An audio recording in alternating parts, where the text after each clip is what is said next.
Tamil YouTube வரலாற்றிலேயே முதன்முறையாக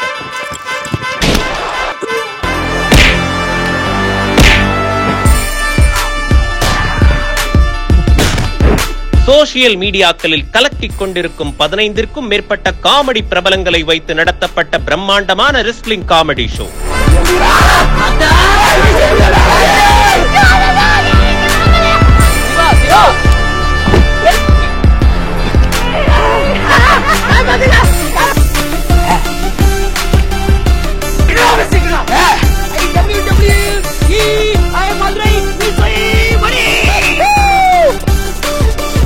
தினமும் மாலை 7 மணிக்கு உங்கள் ரியல் ஒன் ஜாலி யூடியூப் சேனலில் பார்த்து சிரித்து மகிழ தவறாதீர்கள். மோடி வர்றதுக்கு முன்னாடி இந்தியா உலக அளவில் கம்பீட்டன்சியில் 143வது இடத்துல இருந்தது. இப்போ 34வது இடத்திற்கு வந்திருக்கு. அதாவது அதுக்கு மெயின் காரணம் என்னன்னு பார்த்தீங்கன்னா ஜிஎஸ்டி மற்றும் பல டேக்ஸ் இது பண்ணது. இப்போ கூட ஜிஎஸ்டி 3 ஸ்லாப் இருக்குது, 5, 12, 18, 28. ஸோ இதை இன்னும் அந்த 12, 18 இது பண்ணிட்டு 15 கொண்டு வரலாம். பட் இன்னைக்கு இந்தியாங்கிறது உலகத்தில் இன்னைக்கு 5வது இடத்துல இருக்கு. அவர் வந்தப்போ 10வது இடத்துல இருந்துச்சு. ஸோ இப்போ ஜிடிபி உற்பத்தி திறன் அதில் நம்ம இப்போ இன்னைக்கு 5வது இடத்துல கிட்டத்தட்ட 3.75 4 ட்ரில்லியன் டாலருக்கு வந்திருக்கோம். இது அடுத்த 3 ஆண்டுகளில் 3வது இடத்துக்கு கொண்டு போகணுன்னு இருக்கார். இது 3வது இடத்துக்கு கொண்டு போகிறது மாத்திரம் இல்லாமல் மோடி அவர்கள் வெளிநாடு ஆரம்பத்தில் போனார்னு சொன்னாங்க. ஆனால் வெளிநாடு போனது எதுக்காகன்னு பார்க்கணும். அதாவது இந்தியா கடந்த 30-40 வருடமாக தன்னை ஒரு வளர்ந்த நாடுன்ற நோக்கமே இல்லாமல் இருந்துச்சு. மோடி அவர்கள் பாலஸ்தீன நாட்டுக்கும் இஸ்ரேல் நாட்டுக்கும் இதுவரைக்கும் இந்தியா சுதந்திரம் அடைஞ்சு யாருமே போனதில்லை. இவர் தான் முதல்ல போனார். அதாவது பிஜேபியை பொறுத்த வரைக்கும் எதையுமே சட்டப்பூர்வமாக செய்யணும்னு இருக்கு. இன்னைக்கு காசியில் அங்கே தோண்டப்பட்டு அங்கே கோவில் இருந்தது அப்படிங்கிறதுக்கு ரெக்கார்டு தெளிவாக பல விஷயங்கள் கிடைச்சிடுச்சு. அதே மாதிரி மதுராலையும் கோர்ட்டில் போய் அங்கே நோண்டி அங்கே எல்லா விஷயங்களும் நடந்துருச்சு. அதனால கோர்ட்டு மூலமாக அதை சாதிச்சால், கோர்ட் ஏற்றுக்கொண்டு முஸ்லிம்களையும் கொண்டு வந்தால், என்னுடைய கணக்குப்படி நம்ம இப்ப சைனாக்கு செக் வச்சுக்கிட்டே இருக்கிறோம். ஸோ நம்ம இது மோடி அடுத்த இதுல இந்தியாவை மேலும் வல்லரசாக்கி அடுத்த 2047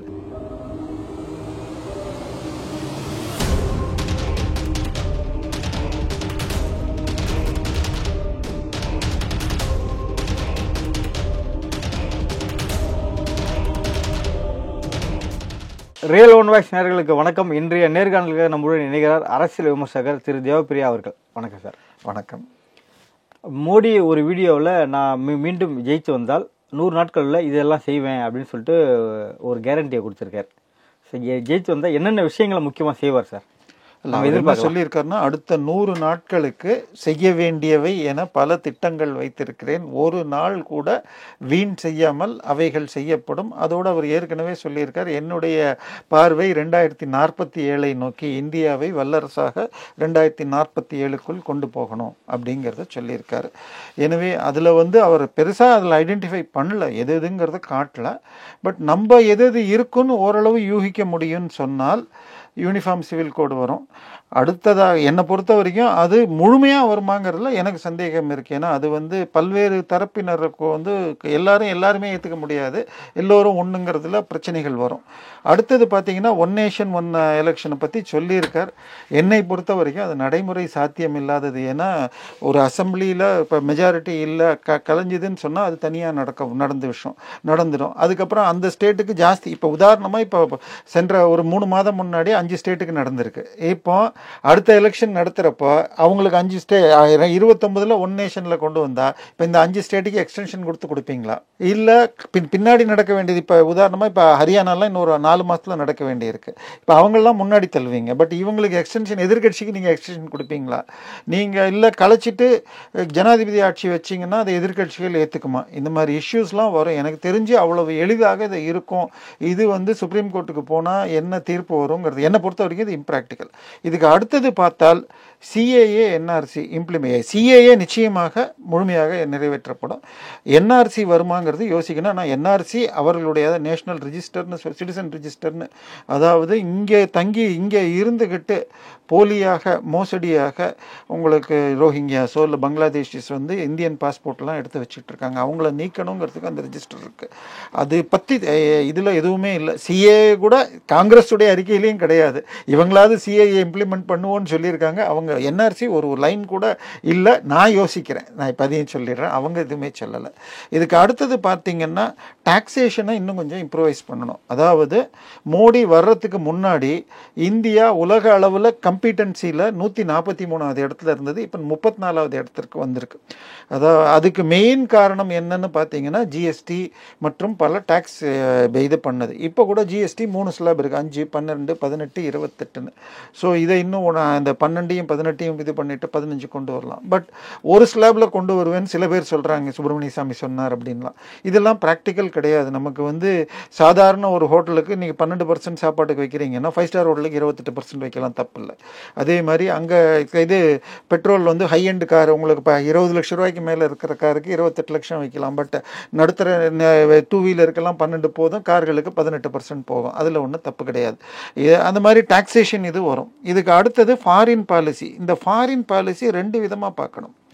ஒன்று வந்து இம்போர்ட் நடக்குது பாருங்கள். இப்போ இந்தியா வந்து 4 விஷயங்களை பெருசாக இம்போர்ட் பண்ணுது. முதல் நாளில் பார்த்தீங்கன்னா நம்பர் 1 ஆயில், பெட்ரோலியம். நம்பர் 2 பார்த்தீங்கன்னு சொன்னால் தங்கம். நம்பர் 3 உங்களுக்கு வந்து எலக்ட்ரானிக் ஐட்டம். நம்பர் 4 வந்து எடிபிள் ஆயில்ஸ். எடிபிள் ஆயில்னு சொன்னால் சன்ஃப்ளவர் ஆயில், பாம் ஆயில், இவையெல்லாம் நம்ம இம்போர்ட் பண்ணுறோம். இப்போது இந்த 4ல் கோல்டு இம்போர்ட்டுங்கிறது நம்மளுடைய விருப்பத்தின் பேரில் மக்கள் வாங்கிறது, இல்லை பேங்க் வாங்கிறது, ரிசர்வ் பேங்க் வாங்கிறது. இதில் வந்து மக்கள் வாங்கிறத நம்ம தடை செய்ய முடியாது. ரிசர்வ் பேங்க் வாங்கித்தான் ஆகணும். ஏன்னா நமக்கு டாலர் அதிகமாக இன்றைக்கி நம்மக்கிட்ட ஃபாரின் கரன்சி ரிசர்வ்ஸு இதுவரை என்றுமே இல்லாத அளவுக்கு அதிக உச்சக்கட்டத்தில் இருக்குது. ஸோ அதை டாலர் பாண்ட்லேயே வச்சுக்கிட்டிங்கன்னா நாளைக்கு டாலர் மதிப்பு இறங்குனா நம்மளுடைய வேல்யூ குறைஞ்சிடும். அதனால் இப்போ ரிசர்வ் பேங்க் உட்பட கோல்டு ரிசர்வ் வச்சாகணும். கோல்டு இம்போர்ட் குறைக்க முடியாது. ஆனால் பெட்ரோலியமும் பெரிய அளவில் இமீடியட்டாக குறைக்க முடியாது. நம்ம ப்ரொடக்ஷனை பெருசாக ஏற்றுற அளவுக்கு எதுவும் கிடைக்கல. இன்னும் சொல்ல போனால் இப்போ நீங்கள் வீட்டுக்கு எல்பிஜி போடுறீங்க, சிலிண்டர் வருது. அதுக்கு பதிலாக எல்என்ஜி மிக விரைவில் வருது. அங்கங்கே எல்என்ஜின்னு லிக்விஃபைட் நேச்சுரல் கேஸ் பங்க்ஸ் வந்துட்டுருக்கு. இப்போது உங்களுக்கு டெல்லியில் போனீங்கன்னா கம்ப்ளீட்டாக எல்லா பஸ்ஸுமே எல்என்ஜியில் தான் ஓடுது. ஏன்னா அது வந்து கம்பேர்ட் டு டீசலோ பெட்ரோல் வண்டியை விட புகைகள் கம்மி. அது ஆல்மோஸ்ட் இந்தியாவில் மெட்ராஸில் தமிழ்நாட்டுக்கே பல கம்பெனிகளுக்கு அதுக்கு ரைட்ஸ் கொடுத்துருக்காங்க. அதுவும் நடந்துகிட்ருக்கு. பட் அதை விட அதிகமாக எலக்ட்ரானிக் வெஹிக்கிள்ஸ் வந்துடும். ஐ மீன் எலக்ட்ரிக் சார்ஜ் வெஹிக்கிள், இவிஸ். அது வந்ததுன்னா 2030 வாக்கில் ஆல்மோஸ்ட் 2 வீலர்ஸ் அண்ட் கார்ஸு 99% வந்து உங்களுக்கு எலக்ட்ரிக்கில் வந்துடும். அப்படி வந்ததுன்னு சொன்னால் பெட்ரோலியம் குறைய முடியும். இப்போ 3வது 4வது இடத்துல இருக்கிறது எலக்ட்ரிக் ஐட்டம்ஸ், எலக்ட்ரானிக், அதுக்கப்புறம் எடிபிள் ஆயில். இந்த எலக்ட்ரானிக் எடுத்துக்கிட்டிங்கன்னு வச்சுக்கோங்க, இன்றைக்கி மொபைல் வந்து ஆக்சுவலாக இந்தியன் எக்ஸ்போர்ட்ஸ் ரொம்ப அதிகமாகிட்டு இருக்கு. அதில் நம்பர் 1ல் தமிழ்நாடு இருக்குது. ஆனால் உண்மையில் அது முழுக்க உண்மையான்னு சொன்னால் நம்ம இப்போ ஒரு $1000 எக்ஸ்போர்ட் பண்ணியிருக்கோன்னு சொன்னால் அதில் $500 இம்போர்ட் பண்ணி $500 வேல்யூ அடிஷன் இருந்தால் அட்லீஸ்ட் டாலர் நியூட்ரல்னு சொல்லலாம். ஆனால் இன்னைக்கு வரைக்கும் நம்ம டாலர் நியூட்ரலாக ஆகலை. இம்போர்ட் தான் அதிகமாக இருக்குது. வெறும் இங்கே அசம்பிளி, சின்ன பிளாஸ்டிக் பார்ட்ஸ் தான் பண்ணுறோம். ஆனால் அடுத்த 5 வருஷத்தில் அதுக்குரிய பாலிசி, அதில் தான் இந்த செமிகண்டக்டர்ஸை இங்கேயே தயாரிக்கணும், சிப்ஸ் தயாரிக்கணும் அப்படிங்கிறத நோக்கி போயிட்டுருக்கு. ஸோ இந்த அடுத்தது சோலார் ப்ரொடக்ஷன். இந்த சோலார் நம்ம எலக்ட்ரிக் வெஹிக்கிள்ஸோட சோலாரும் சேர்த்து பார்க்குறப்ப இப்போ இன்னைக்கு ஆயில் வந்து விலை எப்படி ஃபிக்ஸ் ஆகுதுன்னு பார்த்தீங்கன்னா, சவுதி அரேபியா, எகிப்து, ஈரான், ஈராக் இது போன்ற ப்ளஸ் நைஜீரியா, இந்த போன்ற ரஷ்யா, இவங்க எல்லாரும் பேசி இந்த மாதம் இவ்வளவு பேரல் ப்ரொடக்ஷன் பண்ணணும். இன்றைக்கி $90 இருக்குன்னா அந்த 90லேயே மெயின்டைன் பண்ணணுமாங்க. அதில் சில நாடுகள் அவங்க போரில் இருக்காங்க, அவங்க நாட்டில் கஷ்டம்னா நான் ஜாஸ்தினா விலை குறையும் ஏறும். ஸோ இந்த இது ஆயில் ப்ரொடக்ஷன் கண்ட்ரீஸ்னு ஒரு குழு இருக்குது. அது மாதிரி மோடி அவர்கள் சோலார் பவர் ப்ரொடக்ஷன் கண்ட்ரிஸ்னு வச்சுருக்கு உலகத்தில். இப்போ இந்தியா அதில் 2வது நாட்டில் இருக்குது. அது இன்னும் அதிகமாகும். இந்த அவங்களுடைய ஸ்கீம்லேயும் சொல்லிட்டாங்க, இப்போ இதுலேயும் சொல்லியிருக்காங்க. நீங்கள் வீடுகள்லேயே உங்கள் வீட்டு மாடியில் சோலார் பவர் தயாரித்தா உங்களுக்கு இப்போ 0 பில் வரும். நீங்கள் அதுக்கு மேலே தயாரிக்கிறத நீங்கள் கிரிட்டுக்கு நீங்கள் சப்ளை பண்ணலான்னு சொல்லியிருக்காரு. ஸோ இந்த இதெல்லாம் வரும். இப்போ நீங்கள் அந்த இதில் நம்ம ஃபாரின் பாலிசியில் எடுத்துக்கிட்டால் இப்போ நம்ம கூகுள், யூடியூப், ஃபேஸ்புக் இதெல்லாம் யூஸ் ட்விட்டர் இல்லை எக்ஸ் எல்லாம் இதுக்கு போட்டியாக இந்தியாவில் வரத்துக்கு ஏற்பாடு பண்ணலாம். பட் எளிது அல்ல. இது பேசுறது ஈஸியாக இருக்கலாம், நடைமுறை சாத்தியம் இருக்குமான்னு தெரியல. இது எல்லாத்த விட இன்னைக்கு இந்தியாங்கிறது உலகத்தில் இன்னைக்கு 5வது இடத்துல இருக்கு. அவர் வந்தப்போ 10வது இடத்துல இருந்துச்சு. ஸோ இப்போ ஜிடிபி உற்பத்தி திறன் அதில் நம்ம இப்போ இன்றைக்கி 5வது இடத்துல கிட்டத்தட்ட 3.75 4 ட்ரில்லியன் டாலருக்கு வந்திருக்கும். இது அடுத்த 3 ஆண்டுகளில் 3வது இடத்துக்கு கொண்டு போகணுன்னு இருக்கார். இது 3வது இடத்துக்கு கொண்டு போகிறது மாத்திரம் இல்லாமல் நம்ம எந்த ஒரு ஸ்டெப்பை எடுத்தாலும் அதை உலக நாடுகள் ஏற்றுக்கணும். இப்போ திடீர்னு உக்ரைன் நாட்டை இவங்க வந்து தன்னுடைய கூட்டமைப்பில் சேர்க்கறதுக்கு பார்க்குறாங்க, ஐரோப்பிய கூட்டமைப்போட சேர்க்க பார்க்குறாங்க. அது ரஷ்யாவுக்கு பிடிக்கல. என் கூட இருந்த நாட்டை நீ சேர்த்துக்கிட்டேன்னு வச்சுக்க, அவங்களுக்கு இவங்க ஆர்மி எல்லா சப்போர்ட்டும் கிடைக்கணும். அதனால தான் போர் வருது. இப்போ அந்த போர் வந்த உடனே ஐரோப்பாவுடைய பெட்ரோலியம் தேவை மேக்சிமம் ரஷ்யா பண்ணிட்டு இருந்தது. அவர்களுக்கு ஒரு 10-15% கம்மி ரேட்டில் கொடுத்துட்டு இருந்தாங்க. சரி, டிரான்ஸ்போர்ட்டேஷன் அந்த துபாய் கல்ஃப்லேருந்து கொண்டு வரதை விட அவங்க எல்லாம் அதை வாங்கினப்ப அமெரிக்கா கட்டுப்பாடு பண்ணி நீங்கள் யாரும் ரஷ்யாவில் வாங்கக்கூடாதுன்ட்டாங்க. உடனே ரஷ்யா என்ன பண்ணுச்சு, என்கிட்ட வாங்கினா 34% கம்மி ரேட்டுக்கு நான் தரேன் அப்படின்ட்டாங்க. உடனே சைனாவும் இந்தியாவும் போய் அவங்கக்கிட்ட இருந்து வாங்க ஆரம்பிச்சிட்டாங்க. இப்போ அதனால இந்தியாவுக்கு மிகப்பெரிய லாபம் கிடைச்சிது. இப்போ அந்த 34 குறைஞ்சி போய் ரொம்ப ஆல்மோஸ்ட் கல்ஃப் ரேட்டுக்கு வந்துருச்சுன்னு வச்சுக்கோங்க. இப்போ சவுதியே நமக்கு டிஸ்கவுண்ட் தராங்க. இன்னொன்று, இப்போ சவுதி, ஈரான் போன்ற நாடுகள் நம்மிடம் இப்போ ரூபாய் ட்ரேடிங் நடக்குது. இப்போ நீங்களும் நானும் கார்டு வச்சுருக்கோம். இதுக்கு முன்னாடி வச்சுருந்த கார்டெல்லாம் பார்த்தீங்கன்னா மாஸ்டர் கார்டு, விசா கார்டுன்னு இருக்கும். இந்த மாஸ்டர் கார்டு, விசா கார்டெலாம் பண்ணிங்கன்னா நீங்கள் 1000 ரூபாய்க்கு பண்ணிங்கன்னா ஒரு பைசா என்னமோ வந்து அந்த வெளிநாட்டு கம்பெனிக்கு போகும். இப்போ இந்த ரூபே கார்டுன்னு வச்சுக்கிட்டிங்கன்னா இந்த கார்டு இந்திய பேங்க்கு, இந்திய சிஸ்டத்துக்கு தான் போகுது. ஸோ இது வந்து இன்னைக்கு இந்த ரூபே கார்டை நேபாள், துபாய் போன்ற நாடுகள் ஏற்றுக்கொள்ள பண்ணியிருக்காரு. ஸோ மோடியை வந்து ஆரம்பத்தில் என்ன சொன்னாங்க, உலகம் சுற்றும் வாலிபன் அப்படின்லாம் பெரிதாக கிண்டல் பண்ணாங்க. பட் அவர் இப்படியெல்லாம் போனதுனால தான் உங்களுக்கு சாதிக்க முடிஞ்சுது. மோடி அவர்கள் வெளிநாடு ஆரம்பத்தில் போனார்னு சொன்னாங்க. ஆனால் வெளிநாடு போனது எதுக்காகன்னு பார்க்கணும். அதாவது இந்தியா வந்து கடந்த 30-40 வருடமாக தன்னை ஒரு வளர்ந்த நாடுன்ற நோக்கமே இல்லாமல் இருந்துச்சு. மோடி அவர்கள் பாலஸ்தீன நாட்டுக்கும் இஸ்ரேல் நாட்டுக்கும் இது வரைக்கும் இந்தியா சுதந்திரம் அடைஞ்சு யாருமே போனதில்லை. இவர் தான் முதல்ல போனார். சரி, இஸ்ரேலாவது அங்கே போனால் இங்குள்ள முஸ்லீம்கள் விரும்ப மாட்டார்கள் அப்படிங்கலாம் ஒரு திங்கிங் வச்சுக்கிட்டு காங்கிரஸ் கட்சி ஆட்சி போலன்னே வச்சுக்கிட்ட கூட பாலஸ்தீனத்துக்கு கூட யாரும் போனதில்லை. அதே மாதிரி மங்கோலியா, ரவாண்டா, பஹ்ரைன், பப்புனகினியா, இதில் பஹ்ரைன் ஏன் போலன்னு எனக்கு தெரியல. பஹ்ரைன்லாம் வந்து இந்தியாவுக்கு மிகவும் சாதகமான நாடு. அதே மாதிரி UAE எடுத்துக்கிட்டிங்கன்னா துபாய் 34 வருடமாக இவர் தான் முதல் முறை போனார். சரி, இப்போ இந்தியாவில் வந்து இன்னைக்கு இந்த போன ஆட்சி இப்போ மோடிக்கா கேரண்டின்னு சொன்னால் எல்லாருக்கும் அது ஒரு பிரபலமான ஸ்டேட்மெண்ட்டாக இருக்குன்னு சொன்னால் அவர் சொன்னதை சாதிச்சார்னு பார்க்குறாங்க. அதில் முக்கியமான 2ன்னு பார்த்தால் உங்களுக்கு வந்து காஷ்மீரில் அந்த 370 நீக்கியதும், அதே மாதிரி வந்து உங்களுக்கு ராம் ஜென்ம பூமி கட்டினது. இதை வந்து பெருசாக போல் இஷ்யூ ஆயிருக்கான்னு பார்த்தீங்கன்னா இல்லை. இதை நம்ம லாலிபாப் அங்கிள்கள்லாம் வந்து ராம் ஜென்ம பூமியை வச்சு ஓட்டு வரும்னு பார்த்தாங்க. இல்லைங்க, ராம் ஜென்ம பூமியை வச்சு ஓட்டு வாங்குறது அவர்களுடைய நோக்கம் இல்லை. நாங்கள் சொன்னால் அதை செய்வோம், மோடி சொன்னால் நடக்கும். ஆர்டிகல் 370 செஞ்சு காட்டிட்டார். பட் இப்போ நம்ம ராம் ஜென்ம பூமியை பொறுத்த வரைக்கும் முழுக்க கோர்ட்டுடைய அங்கீகாரத்தோட முஸ்லீம்களுடைய ஒப்புதலோடு நடந்திருக்கு. அந்த தீர்ப்பை அவங்களும் ஏற்றுக்கிட்டு அவங்களுக்கு 5 ஏக்கர் மசூதி கட்டுறது கொடுத்து தான் நடந்திருக்கு. இப்போ ஆர்டிகல் 370ங்கிறது இந்தியாவுக்குள்ள இருக்கிற ஒரு விஷயம்தான். ஆனாலும் காஷ்மீருங்கிறது பாகிஸ்தானோட நமக்கு டிஸ்பியூட்டடா இருக்கு. நம்முடைய சில பகுதிகளை அவர்கள் ஆக்கிரமித்து இருக்கார்கள். இன்னைக்கு நம்ம பிஓகேன்னு சொல்றோம். நம்ம பாகிஸ்தான் ஆக்குபைடு காஷ்மீர்னு நம்ம யூஸ் பண்ணுவோம். அவங்க ஆசாதி காஷ்மீர்ங்கிற பேர்ல சொல்லிட்டு இருக்காங்க. டிஸ்பியூட்டட், அது இந்தியாவுக்கு சொந்தமானது. அப்படி இருக்கிறப்ப பட் இந்த காஷ்மீரையும் முன்னாடி ஒரு மாநிலமாக இருந்தது, இப்போ லடாக்கை தனியாக பிரித்து ஒரு யூனியன் டெரிட்டரி ஆக்கி இப்போ அதை தனி மாநிலமாக்கிட்டாங்க. இப்போ காஷ்மீர் தனியாக, ஜம்மு தனியாக, யூனியன் டெரிட்டரி. இதை எதிர்த்து பாகிஸ்தான் போய் எல்லா இடத்துலையும் முறையிட்டாங்க. ஆனால் மோடி அவர்கள் அவ்வளவு சுத்தினதுனால இன்னைக்கு உங்களுக்கு யாருமே இதை கண்டுக்கல.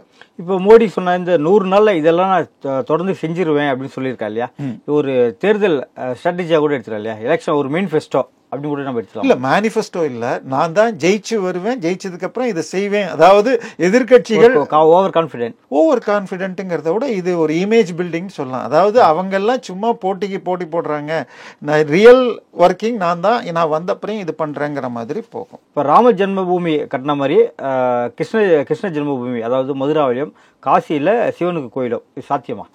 அதாவது பிஜேபியை பொறுத்த வரைக்கும் எதையுமே சட்டப்பூர்வமாக செய்யணும்னு இருக்குது. இன்றைக்கி காசியில் அங்கே தோண்டப்பட்டு அங்கே கோவில் இருந்தது அப்படிங்கிறதுக்கு ரெக்கார்டு தெளிவாக பல விஷயங்கள் கிடச்சிடுச்சு. அதே மாதிரி மதுராலையும் கோர்ட்டில் போய் அங்கே நோண்டி அங்கே எல்லா விஷயங்களும் நடந்துருச்சு. அதனால கோர்ட்டு மூலமாக அதை சாதிச்சால், கோர்ட் ஏற்றுக்கொண்டு முஸ்லீம்களையும் கொண்டு வந்தால், என்னுடைய கணக்குப்படி 2027க்குள் காசி நடந்து அடுத்த உத்தரப்பிரதேச மாநில தேர்தலுக்கு முன்பாகவே காசி கட்டப்படும்ங்கிறது என்னுடைய பார்வை.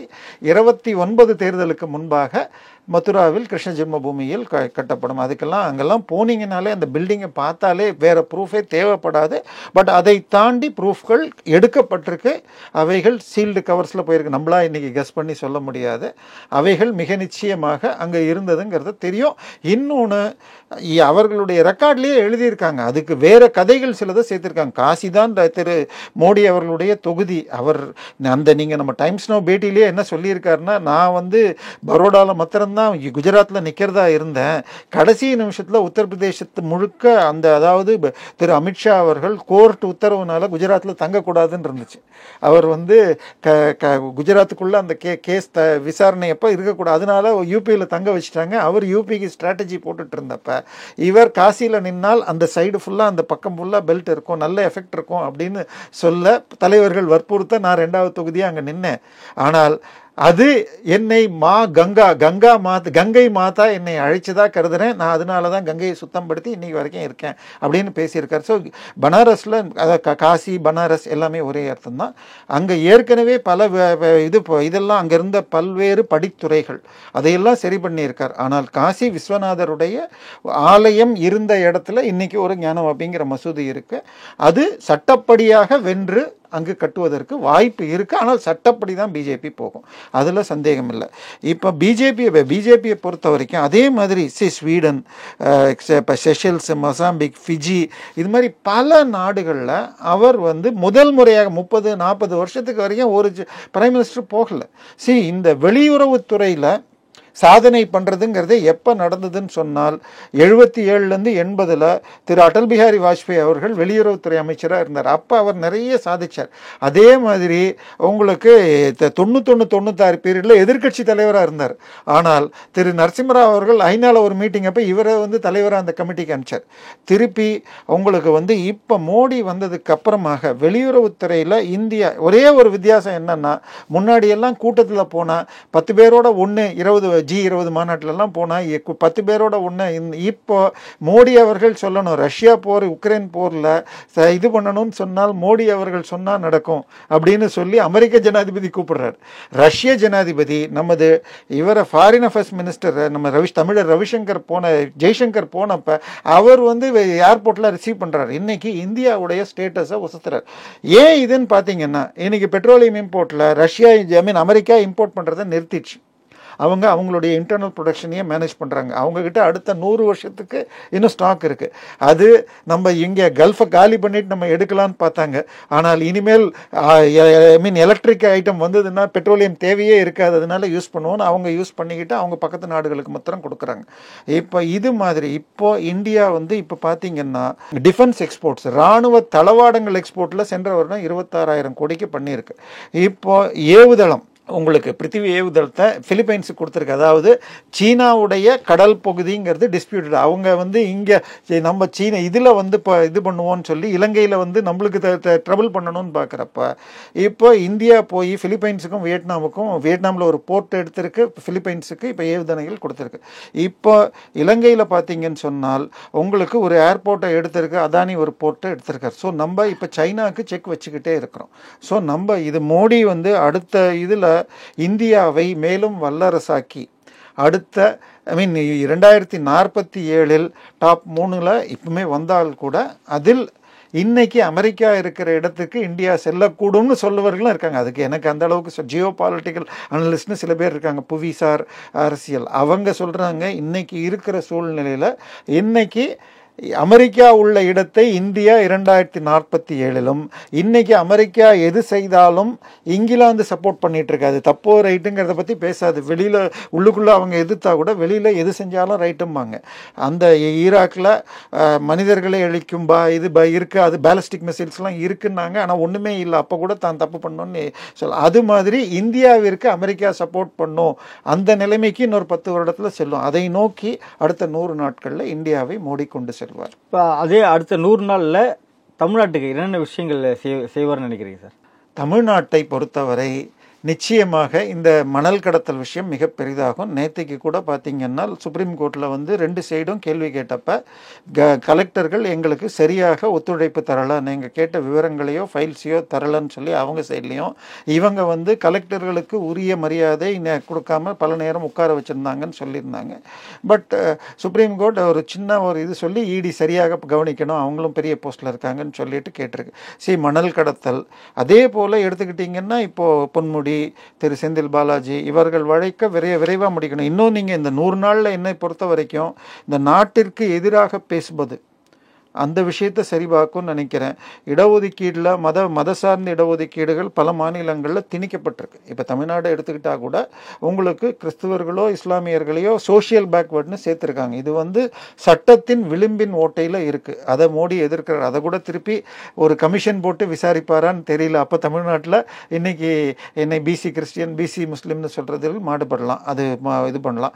தமிழ்நாட்டை பொறுத்த வரைக்கும் அமித்ஷா அவர்கள் இங்கே ஒரு பெரிய விசிட் அடுத்து ஒரு இது மோடி நம்ம அண்ணாமலையை மூலமாக 2026 அண்ணாமலை பிஜேபி தலைமையில் ஒரு கூட்டணி ஆட்சி வரத்துக்குரிய வேலைகள் நடக்கக்கூடும்னு ஒரு செயல் இருக்குது. அது 100 நாள்லேயே நடக்குமாங்கிறது பார்க்கணும். நடப்பு அரசியல் குறித்து பல்வேறு கருத்துக்களை பற்றி மிக்க நன்றி சார்.